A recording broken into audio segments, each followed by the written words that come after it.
One more second, and he would have shot. Fire. Police car light. Hands up, police car light. She hadn't done anything, but the officer already had her in his sights, his finger on the trigger, his gaze full of prejudice. What he didn't know was who he was aiming at. Flush face. Backhand index pointing right. What will happen when he finds out? Aisha Carter walked out of the cafe on the corner of 14th Street. She was wearing black dress pants and a light blue blouse, her curly hair pulled back into a ponytail. She looked like an ordinary woman, maybe a lawyer leaving work. No one who saw her would imagine she was one of the CIA's most efficient agents, specialized in undercover operations. She walked calmly to her car, a gray sedan parked on the side of the street. But before opening the door, she heard the screech of tires behind her. "Stop right there. Hands up," a male voice shouted, full of authority and arrogance. Aisha slowly turned her head. In front of her, with one hand on the grip of his pistol, was Officer Mark Reynolds. White, burly, with a clenched jaw and a vein in his neck swollen from tension. His badge glimmered on his chest. "I told you to raise your hands. Damn it. I don't want any trouble."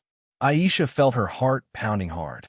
It was a situation she had trained for hundreds of times, but she never imagined living it herself. "What's the problem, officer?" she asked, her voice firm but calm. "I saw you snooping around that car. Is it yours?" Reynolds' tone was venomous. He hated situations like this. Aisha knew what was happening. It wasn't the first time a cop assumed a black woman in a nice area had to be a thief or something worse. "Yes, officer. It's my car." "Oh yeah? Can you prove it?" Aisha slowly moved her hand toward her purse. "Don't move," Reynolds shouted, drawing his weapon and aiming directly at her chest. For a moment, everything froze. Passers-by stopped. A woman across the street stifled a scream. A young man pulled out his phone to record. Aisha felt her anger rise in her throat, but she couldn't afford to lose control. Not now. Not with a gun pointed at her. "I'm going to get my ID," she said calmly. Reynolds' eyes were burning with distrust, his finger too close to the trigger. Slowly, no tricks. Aisha moved her hand with extreme caution, pulling out her wallet and showing her badge. Reynolds narrowed his eyes, took the card, and read it out loud. "Special Agent Aisha Carter, Central Intelligence Agency." The color drained from his face in an instant, but his finger didn't move from the trigger. "What the hell?" Aisha looked him straight in the eyes. "Now lower the weapon." The entire street held its breath, but Reynolds didn't do it. Reynolds didn't lower the weapon. His jaw was still tense, his fingers still too close to the trigger. Aisha kept her gaze fixed on him. She knew what was going on. The guy was trapped between his own pride and his mistake. He had screwed it all up and didn't want to admit it. The murmurs of the crowd began to rise. A man on the sidewalk shouted, "Lower that damn gun, idiot." Another person was already live-streaming. "Sir, this is live on Twitter," said a young man holding up his phone. Aisha saw the doubt in Reynolds' eyes. She knew he was finished. "I gave you an order, Reynolds," she said in a low, dangerous voice. The man swallowed hard, but still he didn't move. "Don't give me that shit," he muttered. "How do I know this isn't a fake ID?" Aisha felt a chill down her spine. Not because she was scared, but because she recognized the tone of a desperate man. One who wasn't thinking rationally, one who might shoot out of pure panic. Reynolds was drowning in his own mistake, and his mind couldn't find a way out. Aisha took a breath. She knew exactly what to do. "Reynolds, listen carefully. I'm going to turn around slowly. I'm going to show you something that will make it clear who I am." The officer gritted his teeth. "Don't move, damn it." But Aisha had already started. With slow movements, she turned her body, lifted the back of her blouse, and revealed what Reynolds hadn't expected to see. A service weapon, a black Glock with a government serial number, and right beside it, her CIA badge. Reynolds' face contorted as if he had been punched in the stomach. Aisha turned back around and held his gaze. "Are you still going to point that gun at me, officer?" The murmurs on the street had turned to shouts. "Lower the gun. You know who she is. Racist bastard.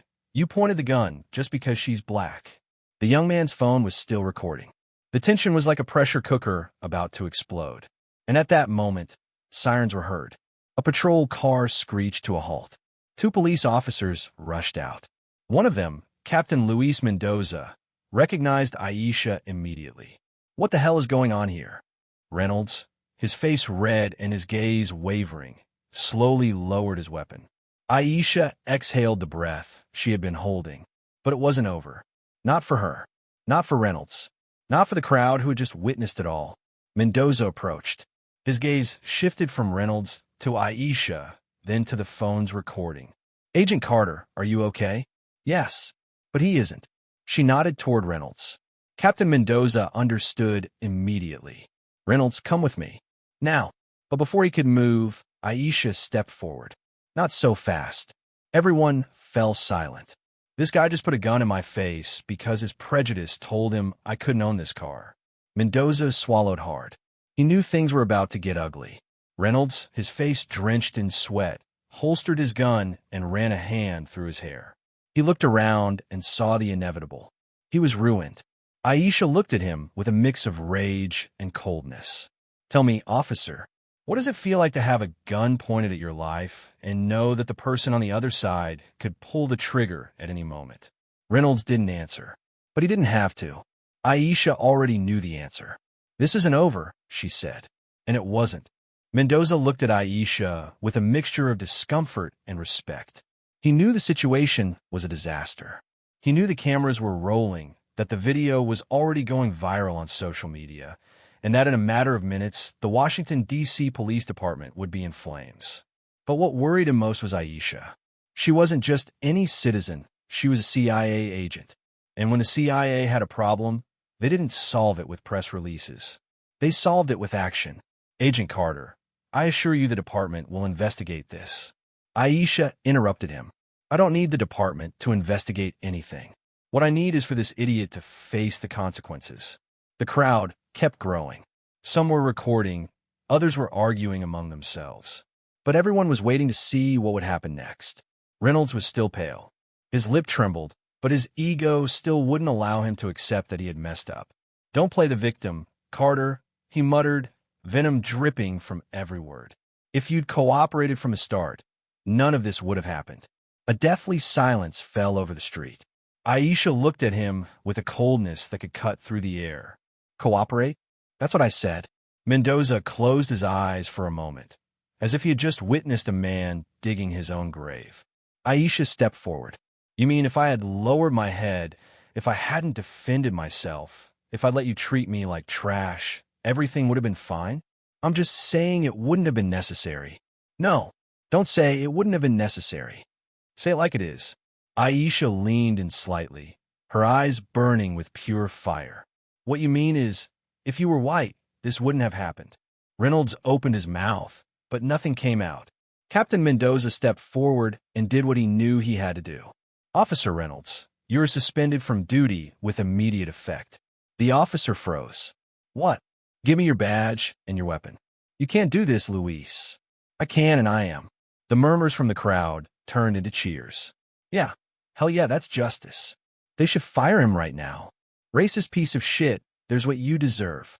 Reynolds was as red as a tomato, but not from shame, from rage. He ripped the badge off his chest and threw it at Mendoza. Then he pulled out his weapon, handed it over with a sharp motion, and turned toward Aisha with a look that burned with pure hatred. This isn't over, Carter. Aisha smiled, not from happiness, but with the confidence of someone who had already won the game. You're right, Reynolds. It's not over. He glared at her with fury for one more second, then shoved two arriving officers aside and walked off without looking back. The crowd erupted in applause and cheers of support. Some approached Aisha to congratulate her, while others kept live streaming. But she knew that, although this battle was won, there was a bigger war to fight. Not for her. For all the people that Reynolds and people like him had targeted for no reason. And Aisha Carter was not one to stand idly by. Captain, I need a meeting with the Attorney General. Mendoza nodded. I'll make it happen. What's on your mind? Aisha looked at the crowd, at the phone's recording, at the history being written in that moment. I want to see Reynolds behind bars. And not just him, because this wasn't an isolated case. It was a symptom, and Aisha was ready to rip it out by the roots. If you like this video, You have to check out these other videos where we tell the most shocking and unjust stories about racism that took an unexpected turn. Click now and we'll see you there. Don't forget to subscribe, leave a like, and comment.